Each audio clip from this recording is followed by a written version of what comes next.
A fait démission Issa Tiroma Bakari. Effectivement, il y avait réunion des ministériels hier sur la conduite du Premier ministre Tif Djangouti.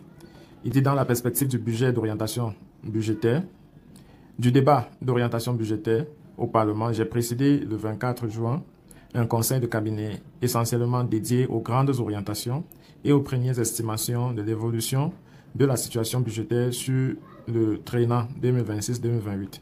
L'exercice participe de l'amélioration de la transparence dans la gestion des finances publiques. Au lieu que le débat porte sur cette thématique-là, on est plutôt allé chercher dans la salle Issa Tiroma Bakari. Il était effectivement là, le voici, loin ici derrière. Voilà Issa Tiroma Bakari. Oui, le voici ici. Et on n'a pas quand même l'impression ici que le Premier ministre soit préoccupé par un problème de démission. Vous voyez le ministre d'État, Bello Bouba Magari, à qui on prête également les intentions de démissionner. Le voilà là, tranquille, assis à la table, loin devant, dédié au ministre d'État. Voilà. Et puis, bam, on a Jeune Afrique qui entre avec sa mission de démissionner en disant le ministre de l'Emploi a dévoilé le 23 juin à Joseph Djangouti. Il parle le 23 juin et pourtant la réunion était plutôt le 24. Son ambition de quitter le gouvernement à 4 mois de la présidentielle, il envisage de ne pas soutenir le Rassemblement démocratique du peuple camerounais, RDPC, au pouvoir lors de l'élection. Et vous savez, Jeune Afrique, c'est un média qui est fort dans le chantage. N'oubliez pas que dans les années antérieures, lorsque les réseaux sociaux n'avaient pas beaucoup développé, cet média servait de propagande pour plusieurs chefs d'État, notamment ceux des pays de l'Afrique centrale. Dans les commentaires, ça pleut quand même. Il y en a qui pensent qu'ils ne seront pas là en 2026.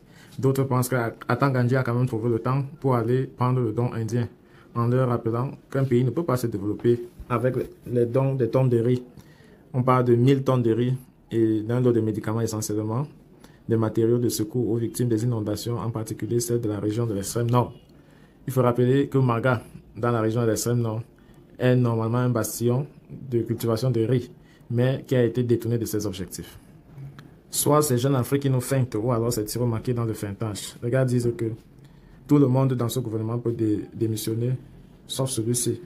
Il a déjà bien mangé et c'est au crépuscule de sa carrière politique qu'il décide de démissionner. Il ne peut pas démissionner. Bref, le débat continue, on cherche à trouver la faille. On a quand même trouvé une faille.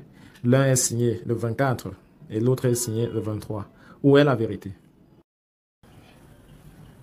Démission d'Issa Tiroma Bakari, info, intox ou manœuvre. Entretien avec un fax. Checker.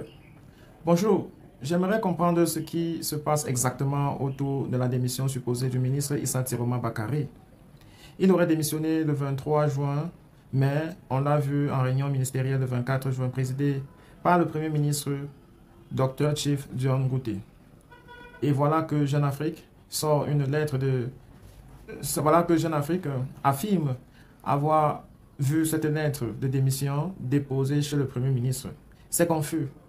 Qu'est-ce qu'en est-il réellement? Bonjour, fact checker. Oui, c'est une actualité qui agite l'opinion et soulève plusieurs zones d'ombre. Commençons par les faits vérifiés. Le 24 juin 2025, une réunion ministérielle a bien eu lieu à Yaoundé, présidée par le Premier ministre Joseph Djangouti et Issa Tiroma Bakari, ministre de l'Emploi et de la Formation professionnelle, y était bel et bien présent, comme en attestant plusieurs photos et extraits de vidéos officielles. Citoyens. Donc, il ne pouvait pas avoir démissionné à la veille, non? Ça serait illogique. Fact checker. En apparence, oui. Mais c'est justement là que commence le flou.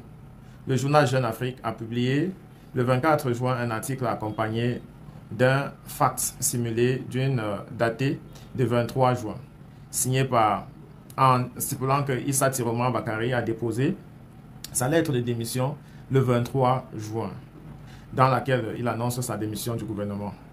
Le contenu évoque notamment une volonté de prendre du recul à 4 mois de l'élection présidentielle et un refus implicite de soutenir le RDPC, parti au pouvoir. Est-ce que cette lettre est authentique? Est-ce qu'on a une preuve formelle? Fact checker. C'est là que la prudence s'impose. À l'heure actuelle, aucune source gouvernementale officielle n'a confirmé la réception ou l'enregistrement d'une telle lettre à la présidence. De plus, ni Issa Tiroma lui-même, ni le porte-parole du gouvernement n'ont réagi publiquement à cette publication. On est dans une situation de ni démenti, ni confirmation. Citoyens, mais s'il était en réunion le 24, cela ne discrédite-t-il pas automatiquement la thèse de la démission? Fact-checker. Pas nécessairement. Plusieurs hypothèses coexistent. 1. Il a bel et bien rédigé la lettre le 23, mais elle n'a pas encore été acceptée. Il reste donc juridiquement ministre tant que le chef de l'État ne l'a pas déchargé de ses fonctions. 2. La lettre a été falsifiée ou sortie de son contexte à des fins de manipulation politique ou médiatique. 3. Il s'agit d'un coup de pression politique en interne ou d'une tentative de test pour mesurer la réaction publique ou celle du président. Citoyen. Parlons justement de Jeune Afrique. Certains disent que c'est un journal qui fait du chantage politique en Afrique. C'est vrai? Fact-checker. Ce genre de critique revient souvent, notamment de la part de régimes en place ou de leaders politiques africains qui s'estiment ciblés. Jeune Afrique est un média panafricain influent, basé à Paris, souvent accusé de partialité selon les intérêts en jeu. Ce qui est certain, c'est que ce média dispose d'un réseau d'informateurs bien placés, notamment dans les cercles politiques francophones. Mais cela n'exclut pas des stratégies de fuite contrôlée ou de diffusion d'éléments biaisés. Citoyens. Donc, on ne sait pas toujours pas si Issa Tiroma veut réellement quitter le gouvernement. Fact-checker. Non. Et c'est ce qui entretient l'ambiguïté. À noter que cette situation intervient à seulement 4 mois de la présidentielle 2025, une période extrêmement sensible. Issa Tiroma est une figure connue qui a servi sous plusieurs régimes et donc les prises de position souvent virulentes en faveur du pouvoir ne passent jamais inaperçues.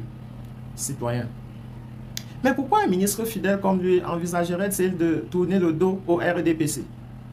Fact-checker. Il faut observer le contexte politique mouvant. Le RDPC, bien que toujours dominant, fait face à une contestation croissante, notamment autour des questions de succession, de gouvernance et de légitimité électorale. Issa Tiroma, qui a bâti sa carrière sur des équilibres politiques habiles, pourrait chercher à préserver son image personnelle ou se repositionner, surtout s'il sent que le vent tourne. Citoyens. Il y a aussi un aspect humanitaire dans cette affaire. Dans cette affaire, non. On parlait d'un don de 1000 tonnes de riz de l'Inde destiné aux sinistrés de l'extrême nord. Fact-checker. Oui, c'est un point souvent négligé dans l'analyse. Le nord du Cameroun, notamment la région de l'extrême nord, à Maga, est touché par des inondations graves. Or, Maga est traditionnellement un bastion de riziculture. Le fait qu'un pays comme l'Inde doit envoyer du riz à une région censée produire a suscité des moqueries et des critiques sur la gestion locale.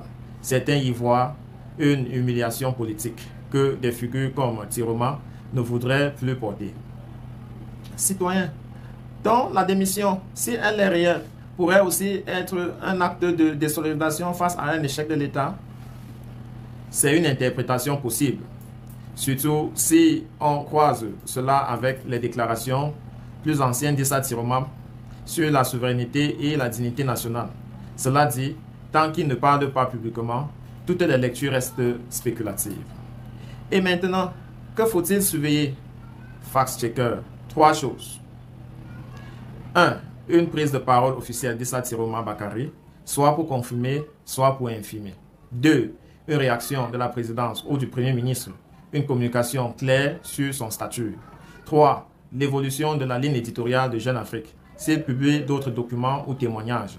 Ce genre d'affaires peut soit s'étouffer dans le silence, soit devenir un tournant politique majeur selon les réactions à venir. Citoyens, merci beaucoup. Vous m'avez éclairé. Ce genre de vérification manque cruellement dans notre paysage médiatique. Fact-checker, avec plaisir. dans un contexte électoral comme celui-ci, la vigilance citoyenne et l'accès à l'information vérifiée sont plus que jamais essentiels. Merci de liker, partager, surtout aux personnes qui n'ont pas la possibilité d'avoir accès à ce genre de contenu. D'ici à nos numéros, prenez soin de vous. Quoi qu'il arrive, gardez le sourire et bien le bonjour.